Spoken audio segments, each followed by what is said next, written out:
Having to deal with tick bites can really tick you off. However, just like sunburn and midges, there are lots of things you can do to avoid them. These preventative measures can be broken down into 3 phases: before, during, and particularly after being in the outdoors. For me, the most important thing is to recognise that where you're going will have ticks. So if it's the middle of June and there's plenty of ticks around, you'll go into the forest and there's long grass, long vegetation, or anywhere that has that kind of long grass vegetation, you know in this part of the world there's a very good chance you will get ticks there. On going into the forest or wherever you're going, it's make sure your trousers are tucked into your socks or some other method, gaiters or something like that, which I often use, and make sure that any straps around the wrist that you have or on clothing get tied up and zipped up. I make sure that I wear quite tightly woven trousers.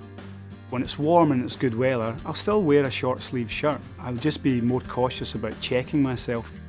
Well, I've been issued with the anti-tick clothing, so the ticks don't seem to be able to attach to the clothing. Since I've been issued with the clothing, I've never had a tick on my body. I've very, very seldom actually seen any on my clothing, and yet the dog can be, quite badly infected with them. So the tick clothing certainly seems to work.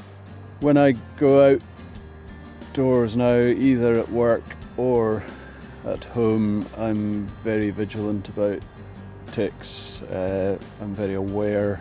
It's really changed the way I view the outdoors. I'm not frightened of the outdoors, but I am very wary, and I don't tend to sit about in long grass eating my lunch, that kind of thing, anymore. Obviously, with people who work for Forest Enterprise, they are moving around in the crop and they have to go where the issue is. But sticking on paths is definitely something that can make a difference.